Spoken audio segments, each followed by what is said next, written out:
I grew up always wanting to do like the Devil Wears Prada, work for Vogue, be a fashion editor. I know.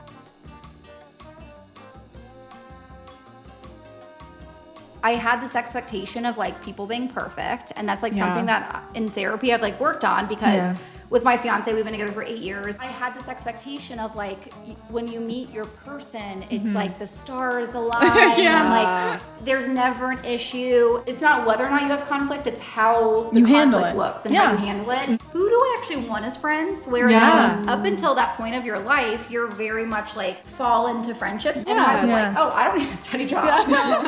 You guys were like, I don't need a steady job. I don't need well, last thing on my mind. It's just about like chasing that like little siren calling you. And it's gonna feel different from everyone. And I think that's what's so cool. The 20s are the time to blow shit up. Let's do it.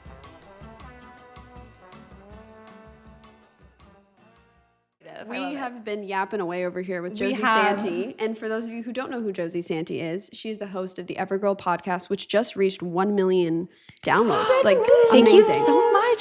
Thank you. It was really exciting. That's amazing. And Josie is also the senior wellness editor at the Evergirl, which has like 1 million followers on Instagram or something crazy like that. 1.2. Love it. Thank you. Amazing. Actually, amazing. To be exact here. Don't miss the point 2. The point 2 is a lot. It's important. It is. Oh my goodness. And we're going to be talking to Josie about her 20s. So we're super excited. My favorite decade. So like one of the 2 I've been in. So it's all good. Love it.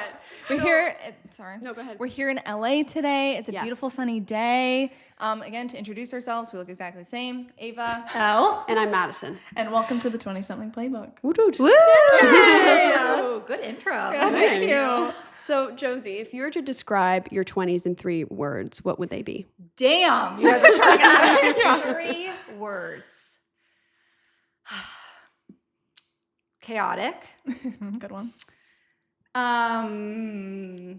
Exploratory, is that a word? Question mark. We're gonna let it slide. Okay. It feels like it's a word. We're gonna call that one a word. And I would say transformative. Nice. I love that. So, okay, you've had such an interesting amount of experiences, and I want to hear about all of that. Moving, you're originally from Chicago, leaving home, going to LA, and all the crazy internships you've had and experiences you've had. I just want to hear about all of it. Gosh, I've been all over the place. So get ready. We're strapped in. We're strapped in. We'll just mute your mic when we're ready. Yeah. You guys just want to like move it away. Just like the cane, like just like pull me off stage. We want to hear it all. We want to hear it all. So I grew up always wanting to do like the Devil Wears Prada, work for Vogue, be a fashion editor. I know. I grew up in the generation where like we all watched The Hills. We all wanted that life. Yeah. So that's what I really wanted. And I ended up like I did kind of like a teen Vogue weekend long. It was like a little teenage thing. It was, you know, I went to New York, so it was fun. So I was like in love with it. I was writing for some local magazines in Chicago. So I was like really trying to, even in high school, like get myself out there and like write a lot. And when I was in college, I moved to Paris for 6 months, did an internship with Elle magazine in Paris, which was so cool. And then after that, I was like, okay, I'm honestly like homesick. I was in Paris for 6 months. Oh my God. So the summer after, I was like, okay, I, want to find an internship somewhere in media, hopefully fashion or lifestyle. Like that's women's lifestyle was what I was passionate about. And I had always loved the Evergirl, which is based in Chicago, which is where I'm from. I loved at the time in high school, I would find their like pictures on Pinterest were so beautiful. I don't know if you guys were like old enough to like remember that. That was like way vintage. Everything gorgeous, like the most like gorgeous Pinterest photos. I've always been a Pinterest girl, so I probably have seen it. And maybe without knowing. I've been a Pinterest girl for years. Yeah. I mean, they stand the test of time, I have to say. The old school Evergirl photos are so gorgeous still. So I loved them, and I this was at the time, I mean, now I think this is more normal, but I was like, okay, I want an internship here. They're not posting about it. Let me just like harass people. Yes. I love that approach. Best way to do it. Yeah. Our favorite approach, personally. Like that's, you gotta risk it in this history. Exactly. So I had found a couple emails. I don't even know if LinkedIn was a thing yet or not, or how I found them. So I just started like emailing, eventually got the internship, got an interview, got the internship. loved the Every Girl so much. It was such a small team at the time. And then I kept writing for them while I was in college. And then when I graduated, they offered me a full-time job. Yay. I know. As editorial assistant. So my whole career has been at the Every Girl. I've had like 10,000 lives. I was editorial assistant. I then became the fashion features manager where I would plan our photo shoots and had fun. like, it was really fun. Because again, I was still like, my focus was fashion, and that was like my biggest passion. Again, pull away my mic if I talk too long. No, keep going. Keep going. So simultaneously to all that in my career, I was kind of going through like a lot of health issues, a lot of like bad periods, gut issues, anxiety, like trying to heal a lot of different things at the same time as I was going through this career, as many of us are trying to do, is handle like our freaking health issues and having this career. Yes. And so I always say, because people always ask, you know, were you always interested in wellness? And my answer is absolutely not. I was raised being like, can I swear on this podcast? Yeah, of course. Being like, fuck the diet culture. Like, my friends in high school would be like, oh, we're going to eat at the salad bar. And be like, fuck that. I'm having French toast sticks and pizza. So I was like raised being like, I'm not your typical girl. I'm a cool girl that like eats whatever I want. So I had no interest in health. And then when I was in college, I was really interested in religious studies. So I was majoring in English, thinking I'm going to go the fashion route, but then was so passionate about religious studies. I loved learning about like Eastern religions. So I just kept taking classes and classes. In one of those classes, I learned about Ayurveda. If you guys have heard of it. I thought that's where you're going with the Eastern studies. Yes, that's where it always ends up. It's, if your listeners aren't familiar, it is the most ancient form of medicine that's still practiced today. And it is a really, really, really cool. I mean, it's been around for thousands of years. And it's this incredible system of medicine. That was the first time. I mean, now this idea is very mainstream. So I'm like, what do you mean you didn't know? But at the time, my idea of health and what it was mainstream was like calories, weight loss. Yes, so protein. true. So when I learned about Ayurveda, I was like, whoa, you can use health to be happier. Like you can use health to improve your relationships. You can use health as the tool to live your best life, to be more connected spiritually. So that was a really aha moment for me. And I also was trying to heal a lot of symptoms, and I was like, oh, this feels like the route more than the conventional approach that I had known of before. So then I just became really passionate about health through that lens. I then, as I was, going my career in fashion, I just for the sake wanted to know more about health. So then I signed up for nutrition school, got certified as a health coach, and I was like, I'm never going to be a health coach, but I just want to like learn more. And then through that process, I healed so much about myself. I also connected to my body, and I was kind of had this realization of like, so many of my friends, so many women, especially being in fashion, so many women are so at odds with their body, obviously in their confidence and feeling like their bodies aren't good enough, but also a lot of my friends were dealing with really bad symptoms that they felt like my body is the enemy. I hate my body. So I felt this aha moment of like, I have to help other women feel better. I have to. So then my whole career pivoted from fashion into health. And then, thank God for the Every Girl. They loved that and allowed me to like pivot. And then I later became the senior wellness editor. And that is my extremely long story. I love loving it. No, I love You guys can tell I'm a podcaster, so I talk to 10,000 No, you gotta say, it's so much better than having to drag things out of people. That's true. So go on. So we and you can appreciate always it. edit out what you don't want. Exactly. We can do whatever we want. Yeah, you can do whatever. This is all our stuff. Yeah, that's your stuff. Yeah. I want to hear, okay, when did you move to Paris? Ooh, How old were you? I was 20 because I turned 21 in Paris. Yes, I was 20, and I did like a study abroad program, but I came earlier and stayed later for this internship in Elle. Did that shape you in any way, do you think? Oh my God. Well, first of all, I think I'm like the hottest shit ever because I was in Paris for 6 months. I'm jealous of you. honestly. Extremely. Like, like the hills, like I was the girl that went to Paris. Like I'm cool. Okay. So in that way, yes, but also to kind of your point, being so young, being in a foreign country, I definitely feel like I had such a different perspective. I mean, to it also like, not to get political, but it was during the 2016 election. So I know you guys live in Toronto, so maybe you're like more removed than like what's in my right now. But it was just like really interesting because I got to learn an outside perspective. And as someone who lives in the US and can often, I think being in this country feels like a shelter in a certain way. So being outside of it and being so young and learning how to honor different language and culture and that was transformative in so many ways and gave me, I think, so much confidence because I was like, when I first got there, I'm like, wait, where's my mom? Oh my God. Yeah, literally like, mom? And so like, what the heck? Yeah, where am I? What did I do? So being able to learn like, oh, I can do this. Like I can figure out the metro system. I can get myself from point A to point B. I can learn a different language. Yeah. And I also didn't have any friends there. So it really, I think instilled my confidence of like, oh, I can figure shit out. Yeah. No, I love Did you that. make any friends there or did you just solo it the whole time? Did I? I had, so I did a study abroad program with my school where there was like a couple guys that I knew. So I would like hang out with them a little bit. So they were my friends. And then I made a couple of friends within my program and a couple of people from Elle magazine that I would like hang out with a little bit.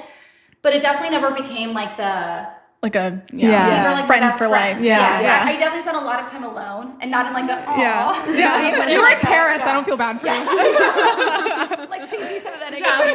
No friends. I was crazy in Paris. Yeah, I do not feel bad for you. But that was a really formative part because as I think we all do, I spent so many of my teenage years and at that point like the first year of my 20s being like, I have to be with people. Like I can't go to the gym in my college without my friend. Like I can't go anywhere alone. Yeah. So that was a huge thing. Exposure therapy. Literally. If I want to go to this cafe, I have to do it by myself. Oh my God. I have to. Yeah. So it was, and now ever since then, I love doing things by myself. And I think that's such an important thing for everyone to experience. Like even if it's not, you're going to a foreign country and you're going to go spend 6 months by yourself.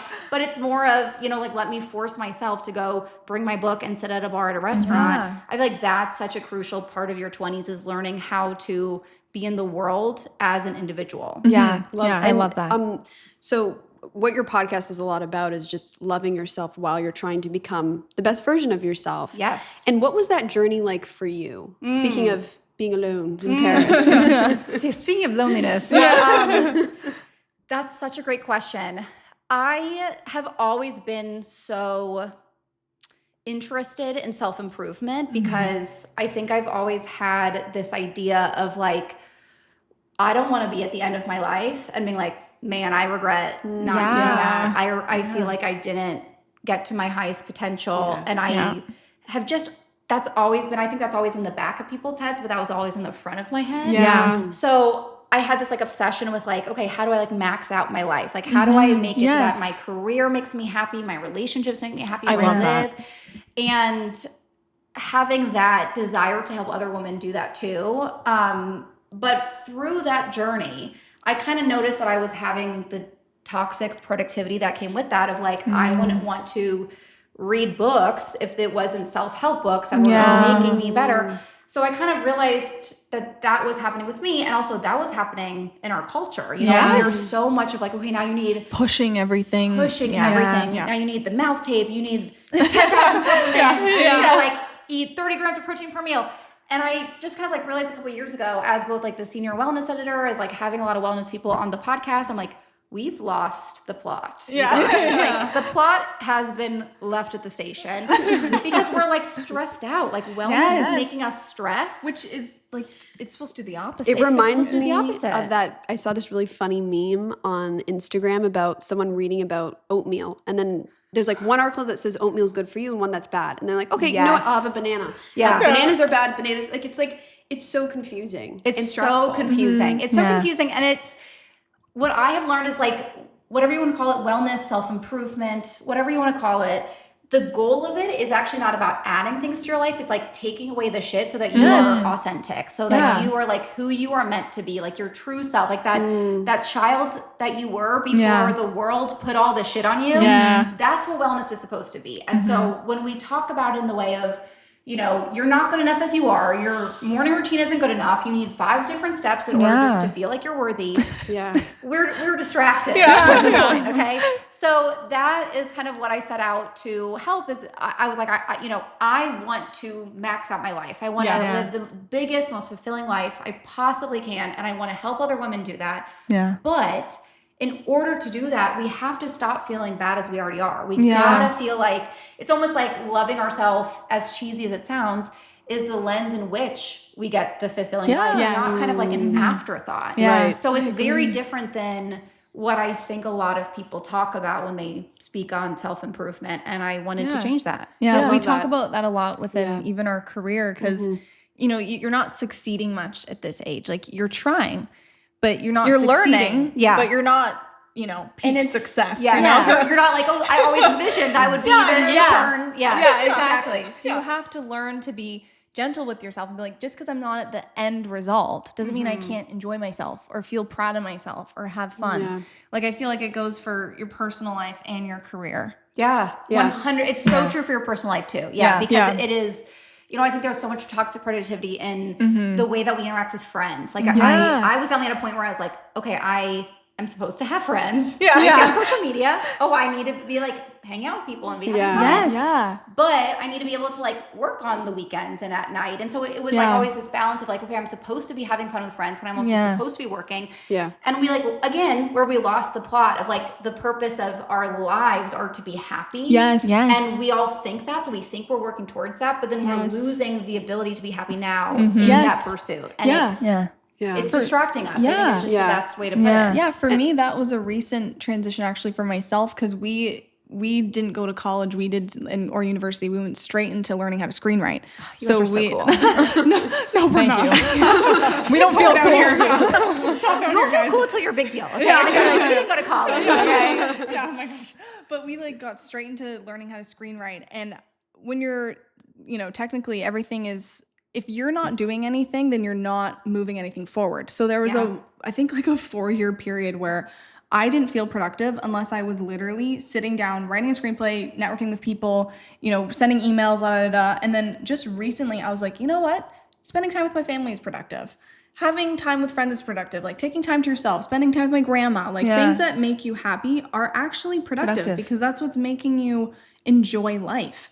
100%. Yeah. And I think obviously the goal is to be happy in your life, but if you're also, as most of us are in our 20s especially, we're like, you know, we're working so hard for this career, it makes you better in your career. Like to your point, it's so much more productive because I have noticed, and that was a big learning curve for me in my 20s, is if I'm working 24/7, I'm not going to be producing good work. Period. No. Like I'm not. It's true. You burn out. You burn out. I know if I go work out, if I have dinner with my fiance, if I like go on a walk with my dog, if I laugh with my friends and get really drunk and have wine, I will show up the next day and be like, I have the best idea. For the podcast. I will get more done in less time, and I will be in the flow. And I think like we talk about this idea of the flow as, I don't know, it just feels very arbitrary, but it's really real. Like we talk so much about time management, and I always say like, if we keep thinking that our success is determined by the time we put in, we will never be truly successful. We got to switch it to be thinking our success is determined by our energy we put in. And in order to have the energy we want to put in, we have to recharge, to your point, and we have to have that spark in our life so that 100%. We can bring the energy that will get us the success that we want. Yeah. I really like the way you worded that because that's something I found too. Like, I think we all, even Elle and I all came to the same place of feeling like our lives inform our work. Yeah. Like having a life is actually a good thing. Yes. Weird, right? I know. Funny when you realize that. A life, what? But you're so right. That's such a good way to say it. Thank you. Yeah. We're going to do, you spoke about, you just mentioned fiance really quickly. I want to know, what was dating like in your 20s? The journey of like, you know, where you are today. How did you get there? Yeah. Oh, okay. Dating was wild. I mean, well, here's the unfortunate truth, because I wish I had like, oh yeah, I dated for so long and like I have all these funny stories. I met my fiance when I was 21. So we've been dating for all this time. But I looking back on like when I was dating in college and those years, thinking of dating in Paris and whatever. And I say thinking because I started talking to him when I was in Paris, which is so annoying because I'm like, I'm going to have an affair with a French man. So that's a whole different story.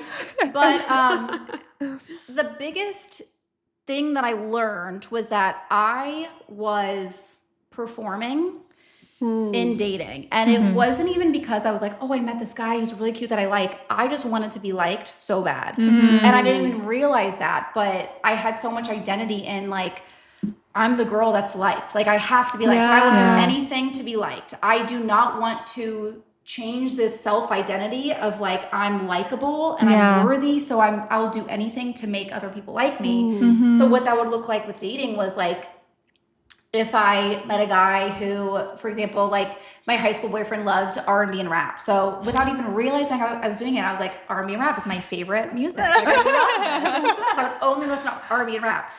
And then the next guy that I was talking to was like cool, like loved alternative music. So I'm like, yeah, I'm cool. I like alternative music. Like, so that's just the most kind of like concrete example of how I would change myself. And I didn't even realize, like it was not conscious. I'd be like, I will be the cool girl. If you want me to be the cool girl, I will be, you know, like I can be whatever you want. You were a shapeshifter. I'm a shapeshifter. I was a freaking chameleon. And I think if I had continued to date throughout my 20s, I probably would have learned that one way or another. I think that's a big part of like maturing is realizing like, oh, dating is not being liked. It's about who I like. But I really learned that with my fiance my now fiance, because it was the first time that I was like, I actually like really don't want a boyfriend. Like I actually don't want to like you. So like, I dare you not to like me. So I was just like, I only like Broadway and Taylor Swift. And that's my God. That's it. Yes. Take it or leave it. I am like the least cool girl. I will not watch any scary movie with you. I only like rom-coms. Like I am a man's worst fucking nightmare. And I put that all on the table. And then he obviously like loved all that because duh. And have you seen her? hello. But it really made me, I think, learn and realize what I was doing. I was like, oh, I've never actually shared my insides with a man before in my life. And I learned that I did that. But again, I think that we all kind of go through that experience, whether we're single or dating or whatever. Like when we're young, our identity is so much more fixed on like, I need to be liked. Growing up, maturing, adulting, whatever you want to call it, is learning, oh, it actually doesn't matter. Like this is about who I like, not about who likes me. I love that. I love that too. Yeah. I also think it's great for people to hear that like being yourself can pay off. I feel like weird, right? Like everyone just be yourself. Yes. I would actually think it not only pays off, but it's like what you have to do to find someone compatible. I mean, it's like a Shel Silverstein something or other where it's like, you know, someone has I literally am going to butcher this so bad, but it's like someone is walking around with like, that's a red person and everyone else around them is blue. So they're wearing a blue mask. And it's like, there's another person that's a red person that's wearing a blue mask too, and they're always missing each other because they're thinking, oh, they're a blue person too. So if that made any sense. No, it did. I got that. Okay, even if it's butchered, I kind of dig that. Yeah, I love it. Read the real poem. It's like 2 sentences that are so eloquent, and it's like nothing. Like a red guy and a blue guy. Listen, that was probably easier to understand than the actual poem. Yeah, for real. Let's be honest. So I really boiled it down. I dumbed it down for us. I need that. You're helping us out. You're helping us out. Exactly. Oh my God. But I think it's so true. Like now, if I were to do it again, and the advice that I tell any single person is like, it's not only a good thing, like own who you are, like self-love. It's not only about that. It's like you will literally not attract the people to you unless you are your full self from the inside showing on the outside. It's so true. I agree. It's so true. I wanted to ask, this is a bit of a pivot, but I like asking a lot of our guests this. Is there anything that happened to you in your 20s that felt massive and huge and like a failure at the time, but now in hindsight, you're like, okay, that wasn't that bad? Oh, probably a lot. I think that's like what I call this is like the thank God moment where like, you know, when you break up with someone and you're like, oh, I'm so sad. Like I'll never get over this. My heart is broken, or you don't get the job you really want. And then in the future, you look back and you're like, thank God that asshole broke up with me. You know, thank God. Or like, thank God I didn't get that job because there was something so much better for me waiting. So I always call this the thank God moment. I mean, the biggest one that's coming to mind, I mean, I'm sure that there was stuff in my there actually were stuff in my career that I can get into too, but probably the biggest thing was breaking up with my first boyfriend. The drama, okay? As we all go through it, and my fiance came soon after, so it was a very obvious, thank God, that he yes. Okay, good. But it definitely was like as we all feel about breakups, we're like, it's so funny to look back and be like, I was devastated. Yeah, you're like, what? About this before? We've all cried too much over the wrong all cried too much. Yeah. So I would say like that was a big learning curve. And then I think obviously being at the Evergirl for so long has been such a blessing.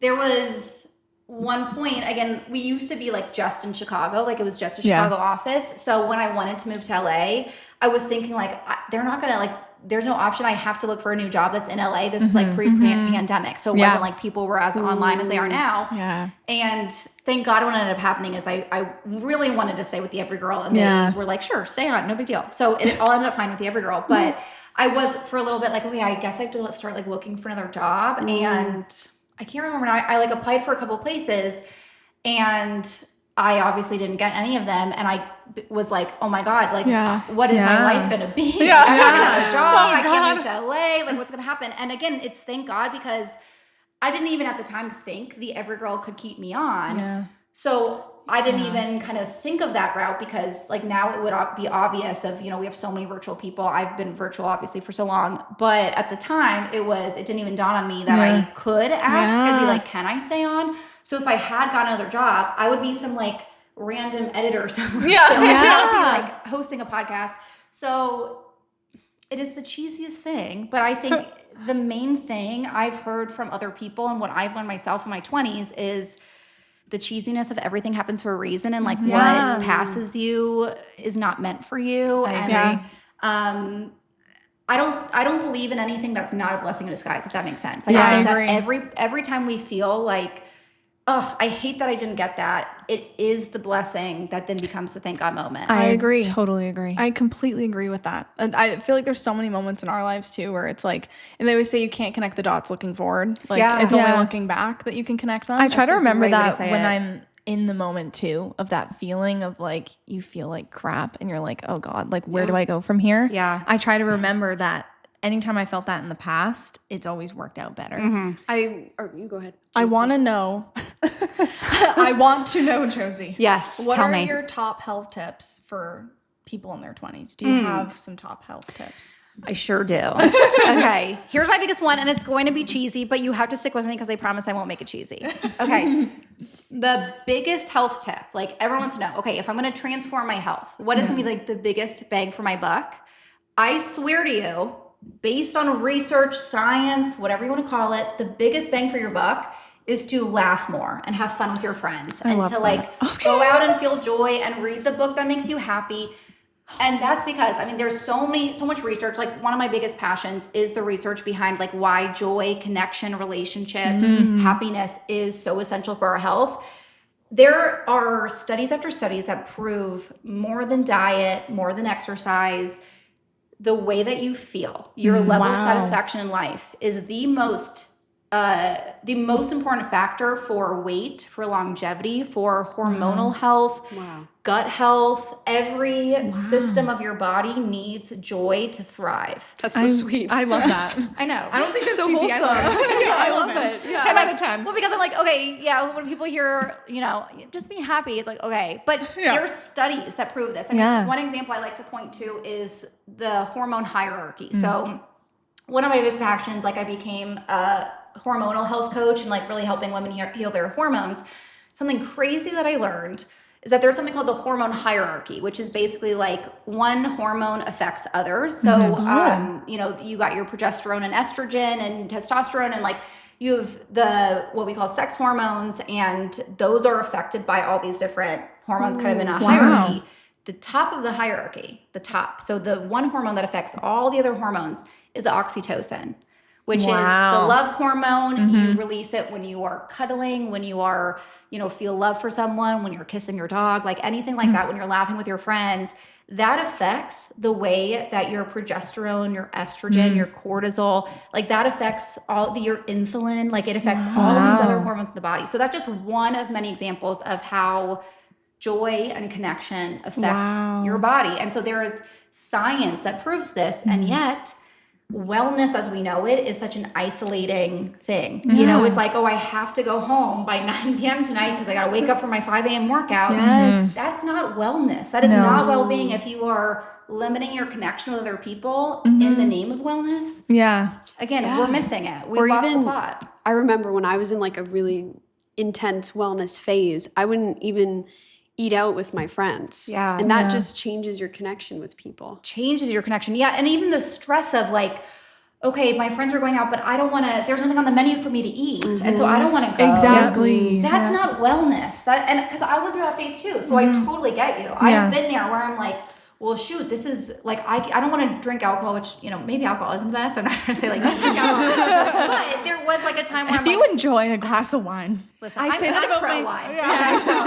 I say that about like my candy and my chocolate. Like I'm like, listen, I'm gonna let myself have that. Eat your candy. Okay, eat it. I want it. Thank you, Josie. The stress that comes with. I'm like the worst health coach ever. I'm like, eat whatever candy you want. No, but it's true. It makes you happy. Whatever makes you happy.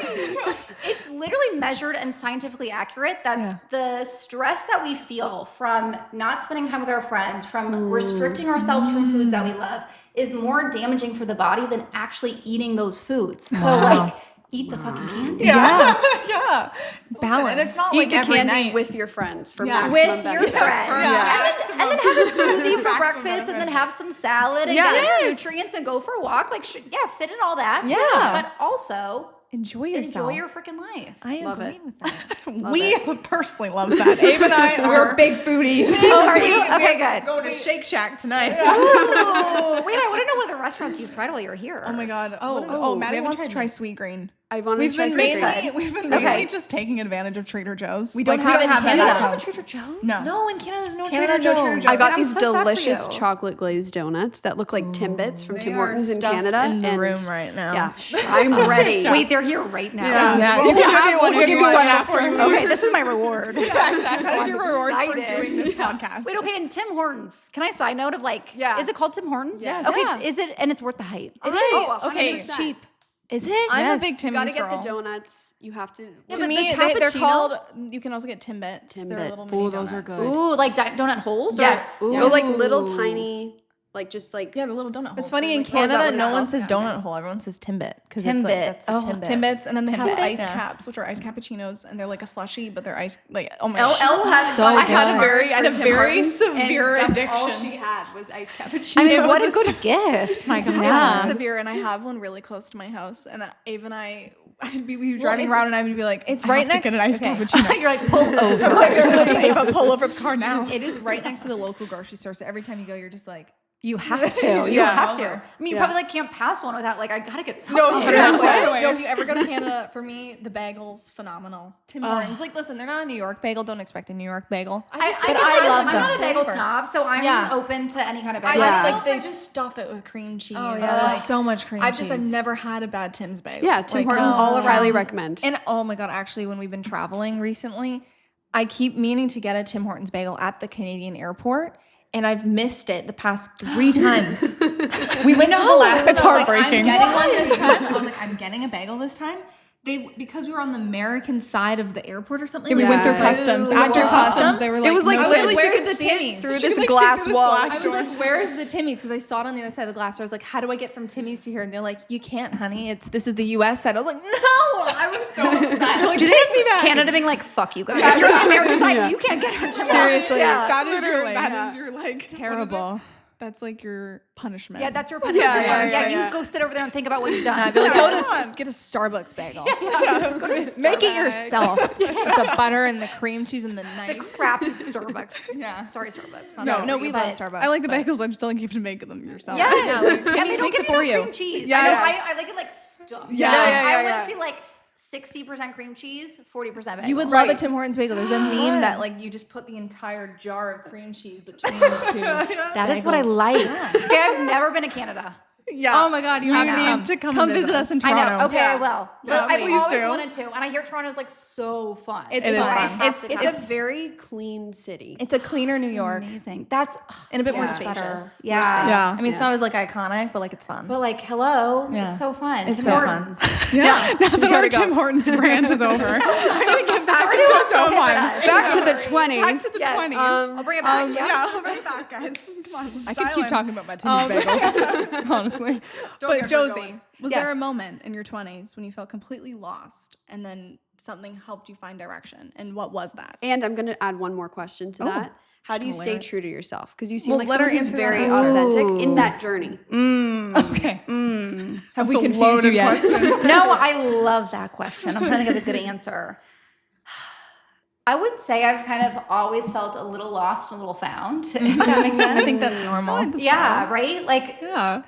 I think I've been lucky in the sense that I have never had a moment where I'm like, oh my God, I have no idea. Actually, that's such a lie. But I guess I've been so lucky in my career. I've been so lucky in my friendships and the relationships that I've had where there was no point where I'm like rock bottom. So my rock bottom's coming. So Stay tuned.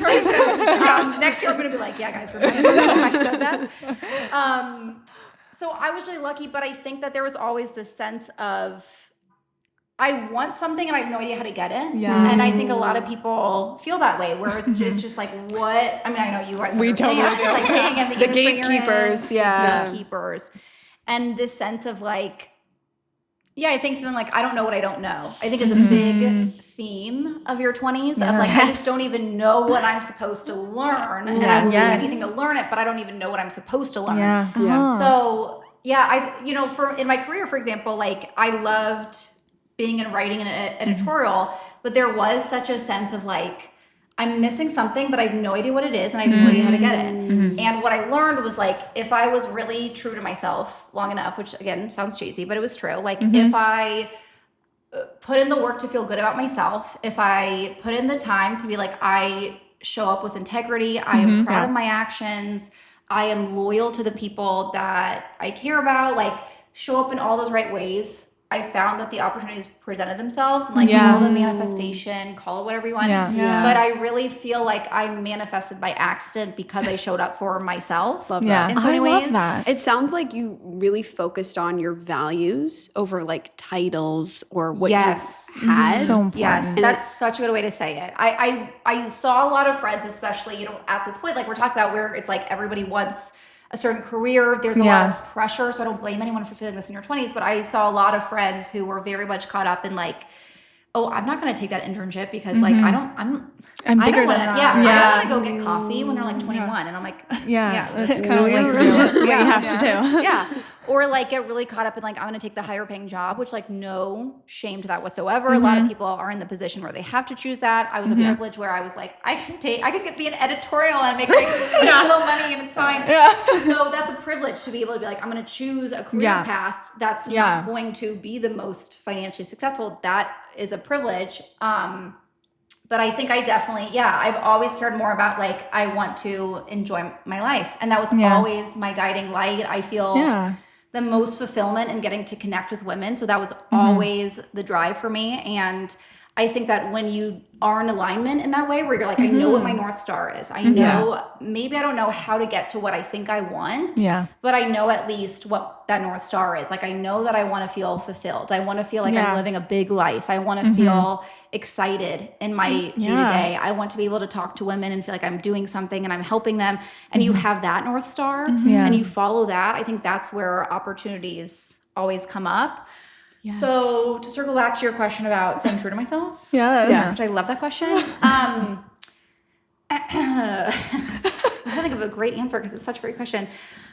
I would say that this may be like a weird answer, but empathy for me was always the guiding light and is what I think is the greatest skill that anyone can have. I think that when we have empathy, we feel happier in ourselves. And so I think that like empathy is a skill. It's not something people are born with. It's something that we work. And I grew up, my mom is extremely empathetic. And so I think she really instilled that skill in me and then instilled in the practice in me to, you know, just for like a little example, you know, when you come home and you're like, Mom, this girl did this to me, and or like this teacher gave me a B, she was always like, well, what do you think they're dealing with? Like what's going on with them? So like little things like that really instilled this sense of empathy. And again, I'm not trying to say like I'm so empathetic, because empathy is a skill. Like it's something that we're working on. Like it's a practice. Yeah. So why I say that empathy allowed me to feel true to myself is because I think focusing a lot on how other people feel allowed me to not care so much about how other people think of me. I love that. So I was able to feel like, oh, I can actually just like do what I want and be who I am. And that's obviously, again, a practice. It took time. Like I didn't just come out of the womb. Woo, I'm confident, go me. But when I empathize with other people and I focus more on what other people feel than what I am worried about them thinking of me, it allowed me to, to me, that's like the secret to confidence that people don't talk about. So kind of a long I love that. That is such a smart, sorry, I'm cutting you off, but that is so smart. And I have yet to hear someone put that together in that way. And we all agree with that 100%. What you're talking about takes me back to when I was in my mid-teens. I think I was about 16, and we were all competitive dancers at the time.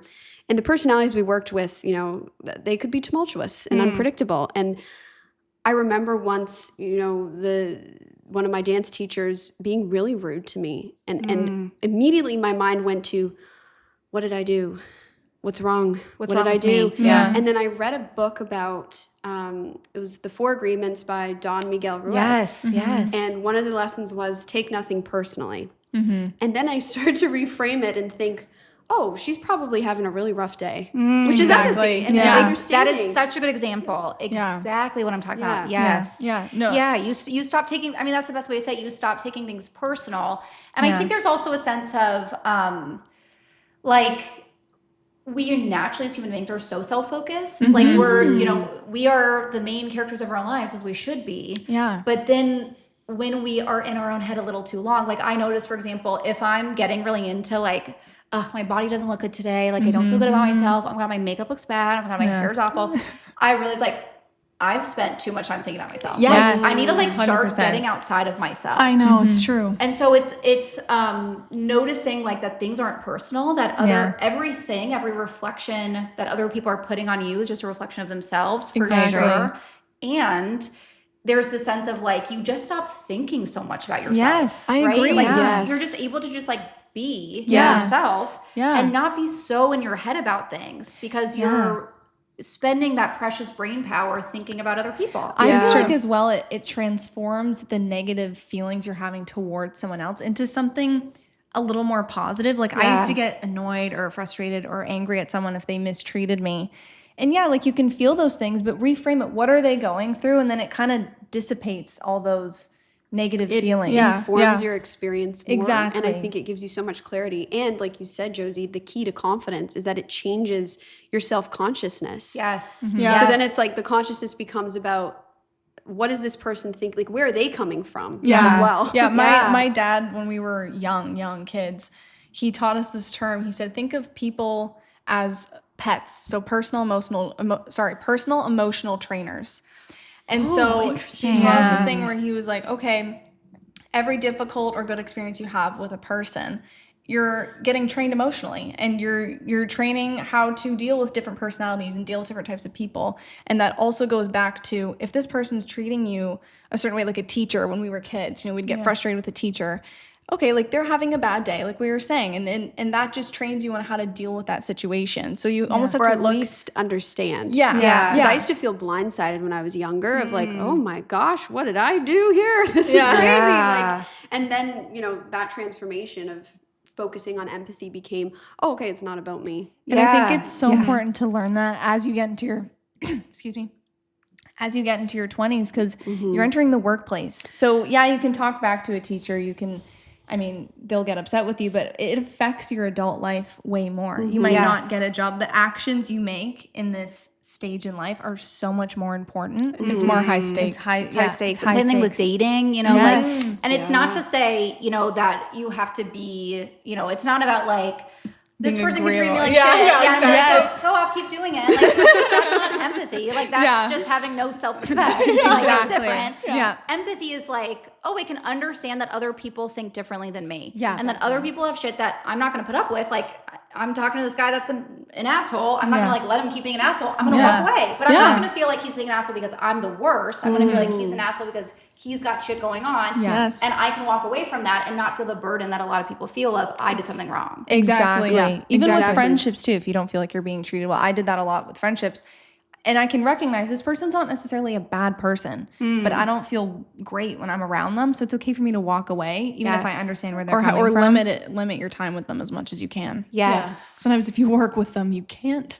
You know. Yes. Are you talking about me? Yeah. We work together. You're like, guys, no. I'm not talking about the two sisters sitting beside me. It's like we kind of This work is together. You're just like at me next time. Like, This is awkward. say it to my work. face if you're gonna say it. Oh my God, no! This is other work experiences. Ava, I like you. Okay, I'm doing For the record. For the record, guys, we're friends. I Okay? keep hitting my nose on this. I'm like, I know Riley's like in there. Yeah, You forget right that there. it's there. Yeah, I know. But it's so true. Yeah. It's I think that that's a huge lesson that when I talk to other people about their experience in their 20s, I think sadly friend lessons is obviously like a big one. Like that was one of the hardest lessons I've learned in my life was like, oh, the friend that I thought was a certain way actually isn't and actually changed. And like this friend that I've had for so long is not what I thought she was going to be for my life. And like, I think that is because people change so much in their 20s, that I think is a lesson that like sadly most of us will deal with in this decade of our friendship lives. breakup. Outgrowing friends. Yeah. Outgrowing friends, friendship breakups.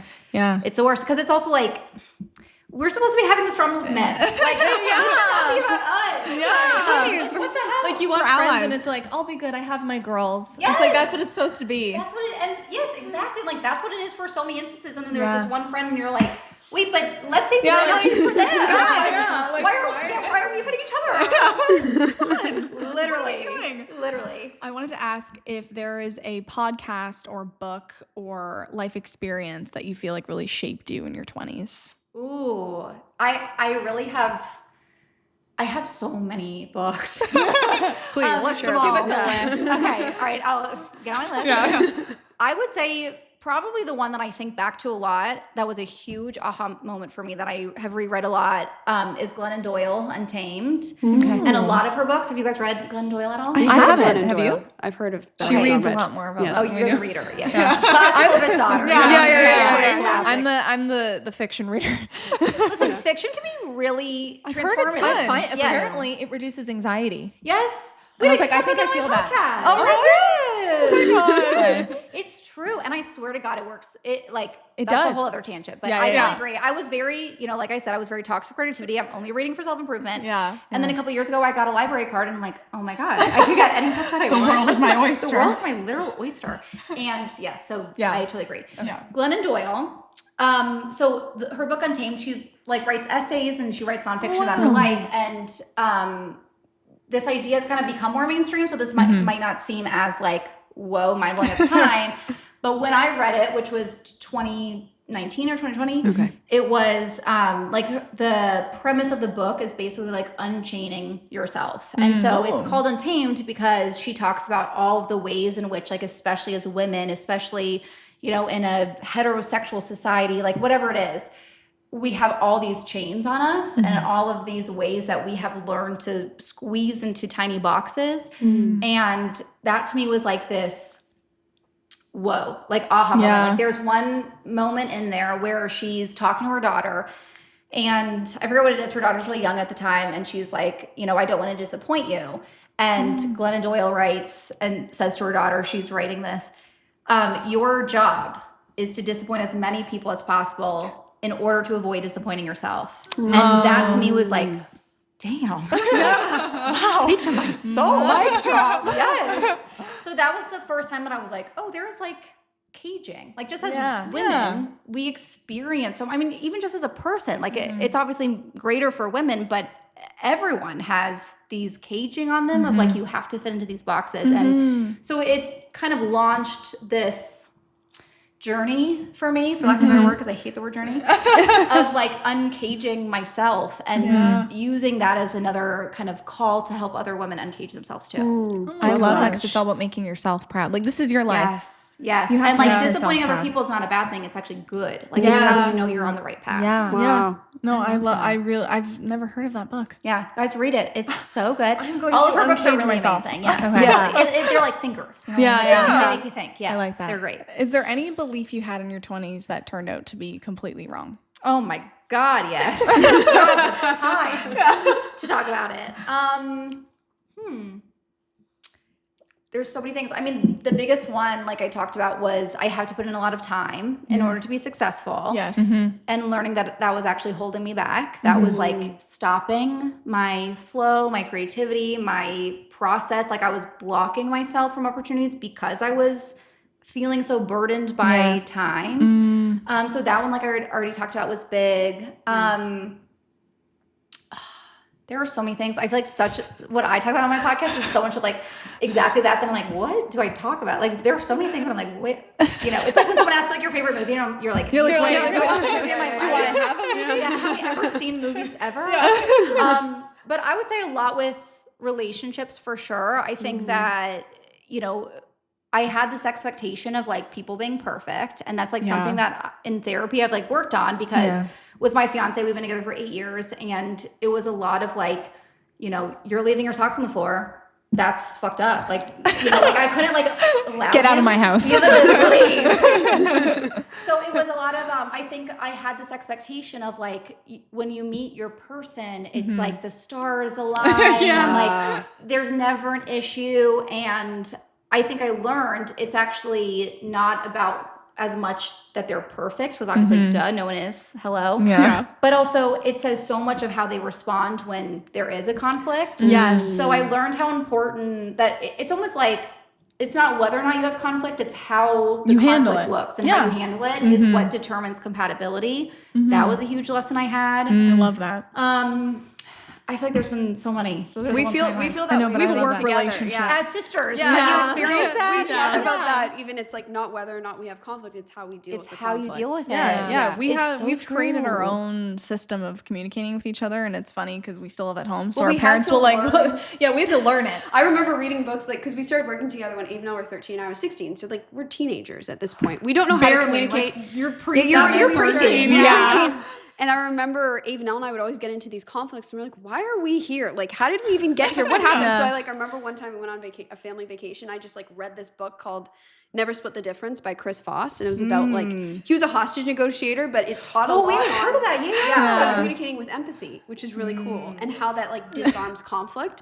So the whole time I'm just like reading this book, and then like they had like prompts to ask people, and I just was like prompting Eve and Elle the she whole was trip. speaking What's the prompt? so We Yeah. caught you on asked though. what I was and like, how you're just questions. using your test. I was like, again. you're using me. You asked using what- this little dare you? lab rats. Well, you say, Give me this. Yeah, literally. it's asking what and how questions, and you respond with it sounds like, it seems like, it looks like, it feels like. Because So you're validating that. yes, Yeah. yes, and you're not Which we all jumping use to yeah, like we all don't even think about it, but it has diffused so much conflict for us. Yeah, and because we're not trying to No. fight. Like we're Yeah. trying to communicate something. And I I think think it's conflict was work based. Yeah. Yeah. And I think at the end of the day, if you're all on the same page and you all want to come to an outcome, a positive conclusion to, like, it's not like you just, as long as your goal isn't just to like rile up each other and fight, if you want to get to the problem, as long as root your of the goal problem, is peace. Yeah. Well, it's like If if you are all on the same page that your goal is peace, then you'll get there. Well, Yeah, it's you us know? versus Yeah. the problem. You versus the problem Yeah. instead Yeah. of us versus each other. Exactly. I mean,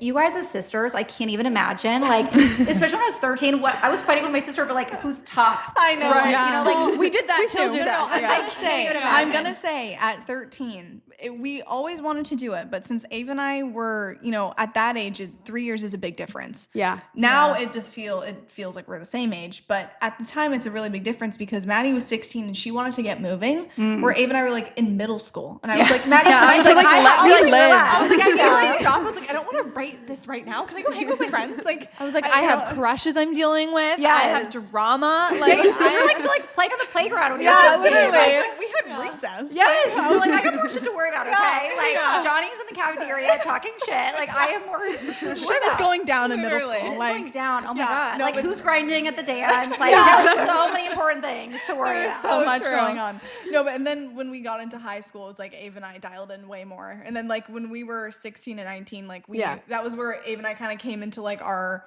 like, I was like, oh, I'm productive and I can do things. We call this is Elle fun. the airport dad. When she turned 16, she became. I became an airport dad. Like she handles all the travel now. I do. Yeah. You're the Dad's airport not dad. there, I'm airport dad. The fact, I mean, I know I told you this before we started, but the fact that you guys have been like working and like doing shit when you I were know. teenagers. Yeah. is We were crazy. crazy. I don't know why we were doing that. Like, were your parents like really entrepreneurial? Or Yes. like, Yes. Okay, Yes. so you Yeah. were like, oh, that's just like what you They did. so our Okay. parents very normal. worked corporate jobs in their 20s Okay. and they did not like it. So the opportunities we got, they're like, just run, like just go. do yeah, it. they're like, do That's anything really but good corporate. advice. They obviously Yeah. were Well, they like, said if you listen, they're like, if that's what you want to do, then do it. But we never all fell in did. love with screenwriting through it. Like we discovered it through acting, fell in love with screenwriting, and we're like, oh my God, we want to write stories and stuff. My parents were like, go, do it. That's Bless them. amazing. I know. Yeah, We're that's lucky. important. Yeah, We're And very my lucky. mom wrote children's books when we were younger. So like She her, did? she did, and like her books would be in our library at our school. Wait, I have so to give me your cute. name so I can look at the book. Oh my God, So I'm no, gonna get you'll it from love my her. little nieces and nephews. you'll we love have them. 1 million copies at home. We can send you some. That's so No, we will. special. No, yeah, but so we grew up in like she was very creative and she'd always be filming. She did a flash mob. She filmed this like flash mob and She got was like always 4 doing, like, million crazy views. She was things. doing things Wait, like why is that she all like the time. the coolest person I know, ever? I know. She She is. is, and We're I'm obsessed lucky. with her, and we love her, and everyone loves her. But I'm like, she's my mom. Yeah, you're like, back. How many Yeah. people Dibs on my say to mom. her, they're like, oh my God, you're like a mother to me. And I'm like, she's mine. Yeah, you're like, okay, back off. That girl's mine. That girl is dare my you. mother. I'm her blood. Back off. You didn't come from her womb. Yeah. Get out. Get out of here. Yeah, but so we had a lot of creative influence. Yeah, but so what that's about why. really lucky, for your yeah. parents? Like, what was like? Did they put any pressures on you? Were they super supportive? Like, what was that like? I feel very privileged, probably like how you guys feel. Yes. Where I saw friends, and I don't know if it was like the area I lived in or if this is like a universal thing or, you know, but I saw a lot of girls, especially that grew up with the pressure from their moms of like, oh, you've gained a little weight, you know, or like that kind of stuff. Oh, or like, gosh. oh, you know, are you sure you want to go to homecoming with that guy? Or, and my parents, the biggest things is like, they were so good at being like, I still to this day think that my mom's obsessed with everything I'm obsessed with. And, Yeah. you know, like any interest I had, and same thing with my siblings, and we have had very different, weird interests over our lives. My mom was so good about being like, I'm really interested in that too. And so they definitely had, similar to you guys, like that sense of like, you can pursue anything you want. And you know, instill that confidence. I mean, my mom never has commented on the way that I look. It was always like, you know, you're so talented, you're so kind, you're so nice, you're so, you know, it was always that focus, and which seems so like duh, but knowing how We're our friends lucky. were raised, we're lucky. Like it's, and I feel so privileged because of the parents I've had. You know, my dad was also very much of like a stable person. Like he was just had so much integrity that I learned a lot about how to have integrity and loyalty in work, and how to also be really consistent in your work but not make it your life. I mean, he was so good about being like, oh, you can be successful, and also he came home every night and washed the dishes, and you know what I mean? So I learned so much from my parents, and they had no pressure in the sense of like, you have to have a certain kind of career, or you have to make a certain money. They actually are very much like, you don't need money. Very much of like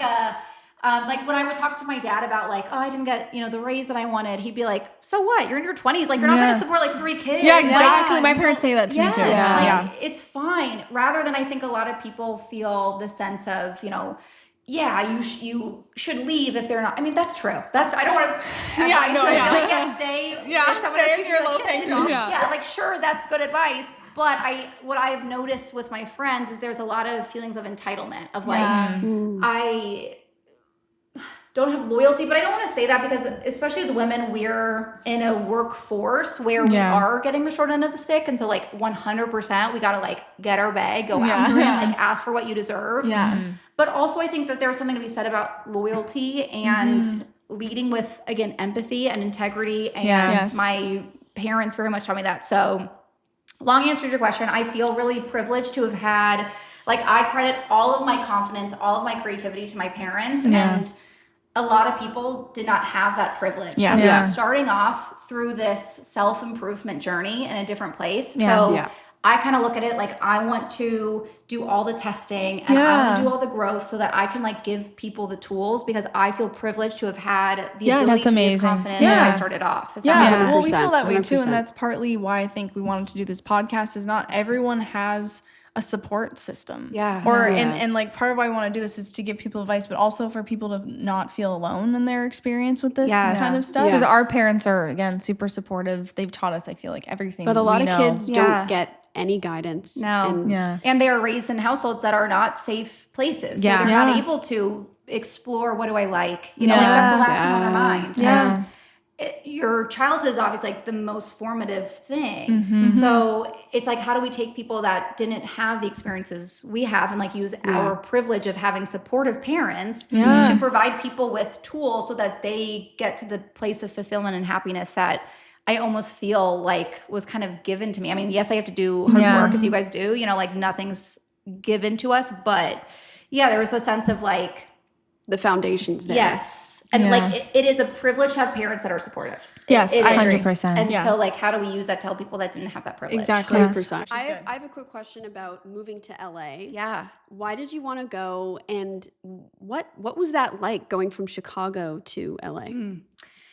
I am one of the annoying people that was like, I just want to live in LA. Like I've always wanted to live here. The weather, I get it. The weather is so great. But there was something about it, like when I was looking at colleges, I didn't end up going to school in LA. I ended up actually going to school in Florida. But I, in high school, was like, I'm for sure going to LA. I just always loved California. I don't, you know, it's one of those things where I'm like, I swear my last life was lived in LA. I swear this is an old Hollywood movie actress. You know what? I see that.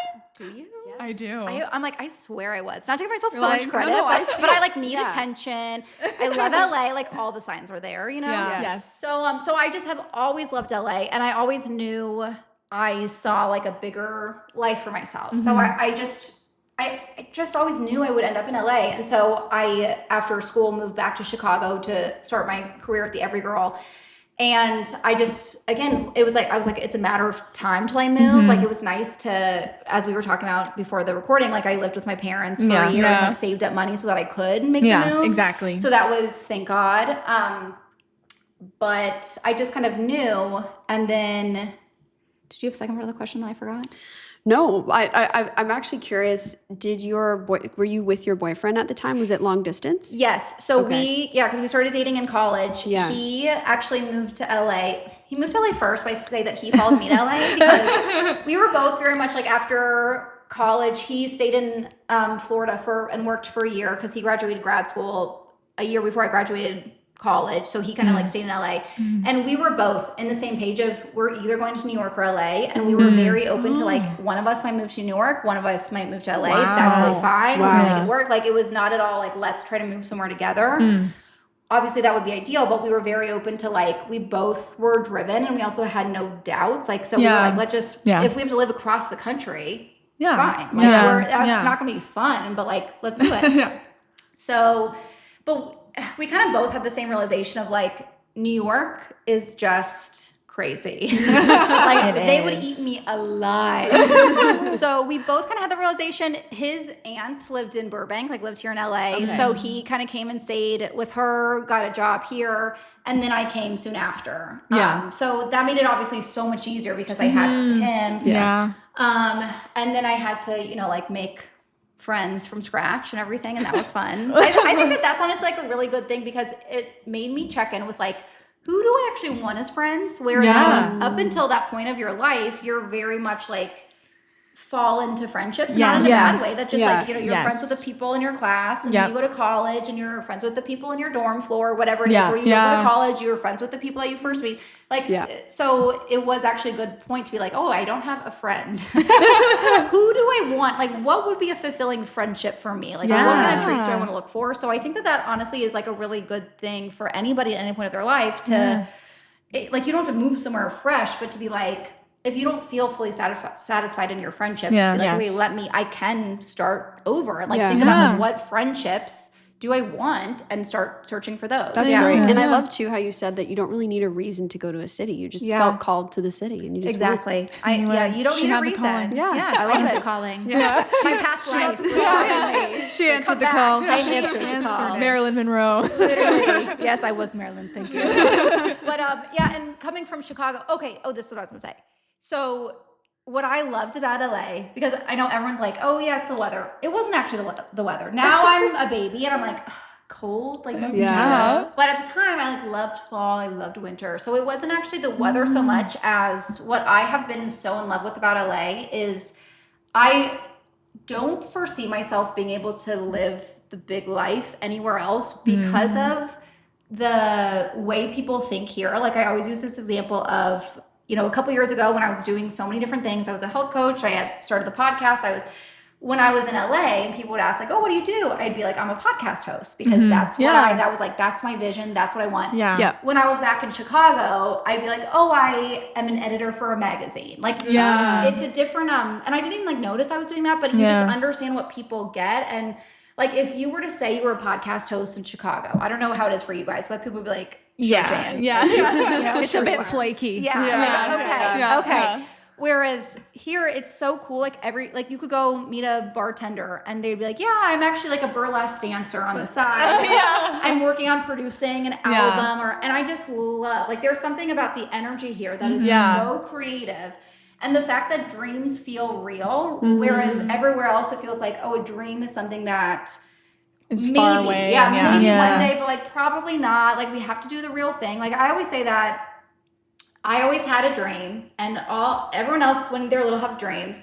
And I never grew out of my dream. A lot of people grow out of it. You guys never grew out of your dream. No, we haven't. No. People in LA don't grow out of their dream. And you like being surrounded by that. I loved being, exactly. So that's the big difference, I'd say, from, you know, not just in Chicago, but I think that's like anywhere. You know, I really think that's how anywhere really is you grow up and you learn, oh, I have to have a steady job. And I was like, oh, I don't need a steady job. You guys were like, I don't need a steady job. Well, last thing on my mind. What? Getting a consistent Who needs money? You're like, not for me. No, I always say dwindling. Fine. You know what I say? We always say this though, is that everyone has their own version of living their best life. Yes. And I'm like, listen, if Chicago, like some people probably like love Chicago and that's their vibe. And then like, you know, like you, like LA, that's where, you know, you feel the most inspired. Yeah. So some people look at what we do and say, why the fuck would I do that? Actually, no, never. No, actually, true. we worked a serving job last year. Met some like such fun people there. So many fun people. But there was one girl we were talking to and she was in school to be a paramedic.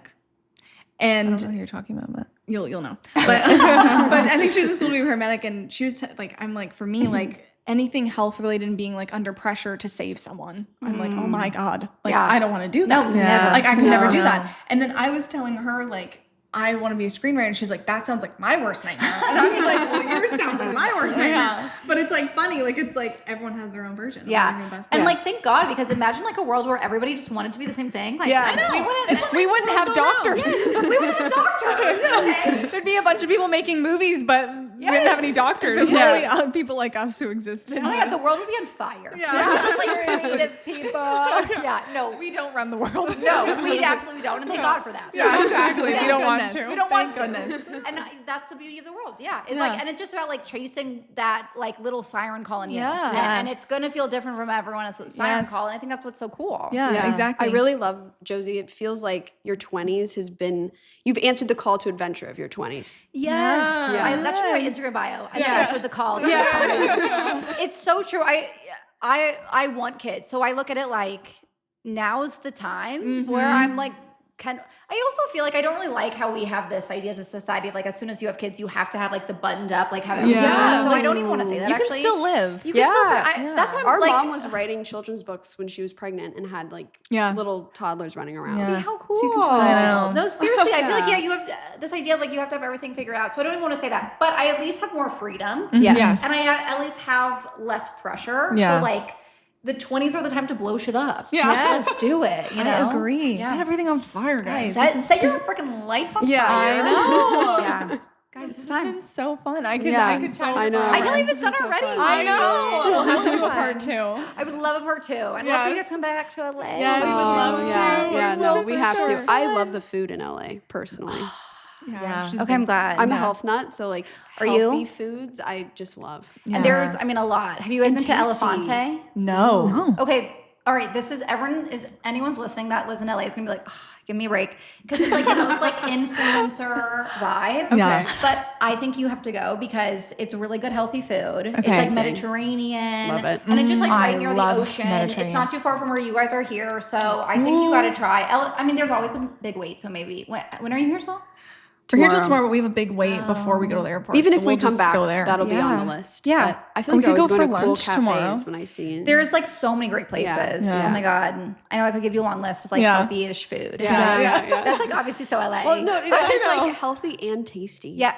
Yeah, because I'm like, so I'm not gonna waste my nice. time on a salad. No, Like, no, with give me no something like flavor. tasty. No. Yeah. No, like at least give me like a creamy dressing. Well, or even like a I had crouton. this. I got this farm to table chicken wrap. That's like Yum. Asian inspired food. I was like, this is delicious. From where? It's what's it?